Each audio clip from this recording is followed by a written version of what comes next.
Today, let's break down the Type 63.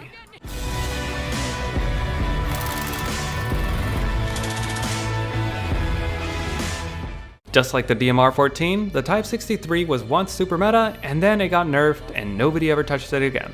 But were they right to? Or are they making a huge mistake by not using it? On Wednesday, I talked about the DMR-14 and I basically called it a more long-range version of the FAL. Well, this time we're going to be looking at the Type 63 and what it seems to be is a more close-range version of the FAL. It seemed like the developers wanted to make a semi-auto weapon more suitable for long range, short range, and one pretty balanced. So let's break down the Type 63. Before we get into its stats, let's see what the recommended build is. In this build, we're using the GRU silencer, the 21.5-inch task force barrel, the axial arms 3x optic, although don't use this, I'll talk about this later, the Spetsnaz grip, and the 30-round magazine. The reason I mentioned the 3x optic is in case you really want to use it more like a DMR and want to stretch its range. Instead of using the 3x, I recommend that you use the Silex Holoscout or any of the red dots. So let's get into its stats, starting with mobility. Its ADS time is 290 milliseconds, which is expected for a longer range intended rifle. And we can definitely drop this by 20 milliseconds when we use a Silex Holoscout and even more when we use a red dot. Its reload and reload add times are 3.05 seconds or 2.1, so definitely save one bullet in the mag so you save that 1 second. And its mag cap is 30, and this is way more than you need. Its movement and sprint speeds are amazing, which is expected from Cold War weapons, and its ADS strafe speed is 1.84 meters per second, which is pretty average for long-range weapons. And it has an average sprint out and tac sprint out time at 290 and 370 milliseconds. Its aiming stability is 2.25T, which isn't really that great for a long-range weapon, but remember, this is not a long-range weapon. You won't be pushing the range pretty far.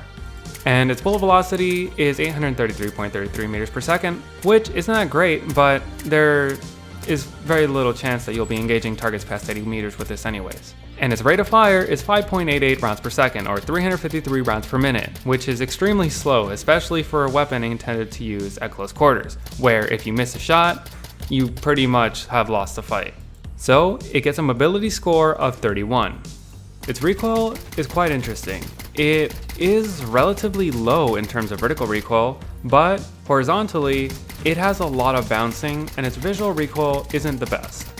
If it had less horizontal bouncing, it would be a lot straighter line, and even if it meant having a more straight up line and more vertical recoil, it would still be more effective at a longer range. But because it is the way it is, it's only effective to about 40 meters if you're hitting the maximum fire rate, which means it gets a recoil score of 31.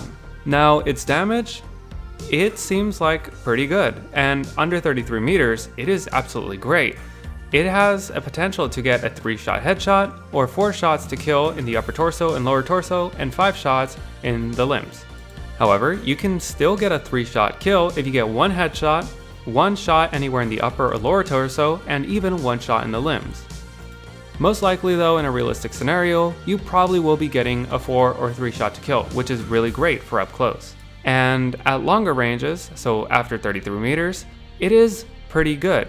You still can get a 3-shot kill headshot, but with the upper torso, you're only getting a 5-shot now, and lower and limbs, you're only getting 6. Although, if you manage to get 1 headshot and all upper torso shots, or 1 upper torso shot and 1 lower torso shot, then you can actually still get a 3-shot kill, which is really great.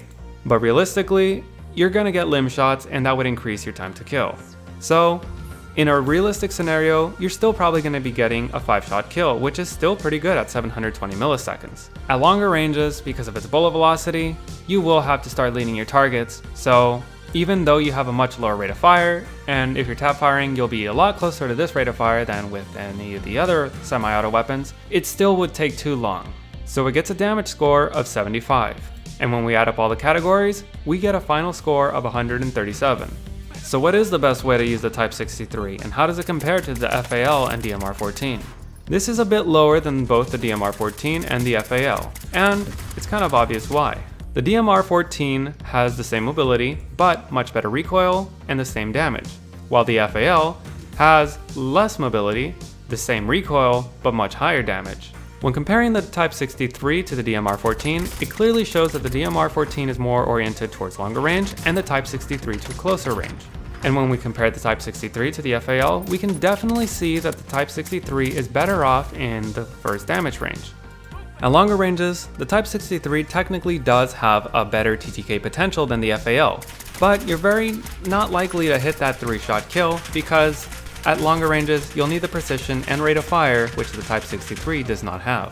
And even though you'll definitely be able to get a 5-shot kill pretty much every time with the Type 63, that's still not good enough to compete against the FAL's 669 milliseconds TTK when basically it gets that anywhere in the body. And if the FAL gets one headshot in the mix, it will reduce it to 5 shots to kill. And at long ranges, you probably will be tap firing both of these weapons anyways, which means the FAL will still have the advantage because it can get a shot off faster in case it misses. And another advantage the FAL has over the Type 63 at long range is its bullet velocity. The FAL has a much higher bullet velocity, and that means it won't have to account for bullet drop and leading its target, while the Type 63 will have to start much sooner. But you wouldn't choose the Type 63 for long range. You would choose it for its up-close potential. And theoretically, there's no reason an FAL should ever beat a Type 63 in close range. However, I say theoretically because the Type 63's rate of fire is not great. Both of these weapons don't have a great rate of fire, but the Type 63 is less forgiving if you miss. While the FAL can miss and come back on target and shoot a little bit faster, that may sometimes be the difference between winning and losing a gunfight. And since both of these weapons have about the same ADS time, this means that if both people see each other first and start firing at the same time and nobody misses, the Type 63 should come out on top. This makes the Type 63 a great close to medium range weapon, and it's pretty versatile. It's just not as versatile as the FAL, which is why it doesn't get as high of a score. Technically, you can even swap the GRU silencer for the normal suppressor, and this may make it a little bit easier to use at closer ranges because of faster ADS time. But it will mean you'll have more vertical recoil. And you can technically also swap out the Task Force barrel for something like the Airborne Elastic Wrap. But at that point, you're pretty much only going to be able to use it at close range. So why doesn't anyone use the Type 63 for close quarters battles? Well, its ADS time isn't really low enough to compete with SMGs, and its rate of fire really leaves no room for error. The FFAR has a similar problem where its ADS time is just way too long, even though its TTKs are there. Trying to optimize a loadout with the Type 63 is a bit hard, especially when you want to run it for closer range. And even if you swap out to more ADS attachments, you still probably will want to run an extremely close range weapon, like a shotgun or an MP5. But if you want to pair the Type 63 with a long range weapon, like you should because you shouldn't leave yourself open to any enemy past 40 meters, then you're going to have to rely on the Type 63's sprint out and ADS time, which means if you get ambushed, you're kind of screwed. If the Type 63 had a much better ADS time and sprint out time as well, it would be a much better contender for a close range weapon. However, because of its ADS time and its rate of fire, it is still a very high risk, high reward weapon. It's just right now there's a lot of risk. Basically, that means that the only people who can technically use the Type 63 are those who play really slow, or campers. And if you're camping, you're probably in a room and you probably have a shotgun anyways. But if you are an average skilled player and you don't mind having a slightly lower ADS than SMGs and some assault rifles, then try a more ADS oriented Type 63. But if you want to play it a bit more safe, just go with the FAL, because the FAL is almost as good in both long range and close range, but it just is more balanced. But that's the Type 63. Have you used it since it got nerfed? And if so, what did you think about it? And that's the video. If you enjoyed it or it's helped you in any way, let me know by leaving a like. If you got any questions or comments, leave them down in the comment section down below. And if you want to make sure that you never miss another video, be sure to subscribe. Thanks for watching.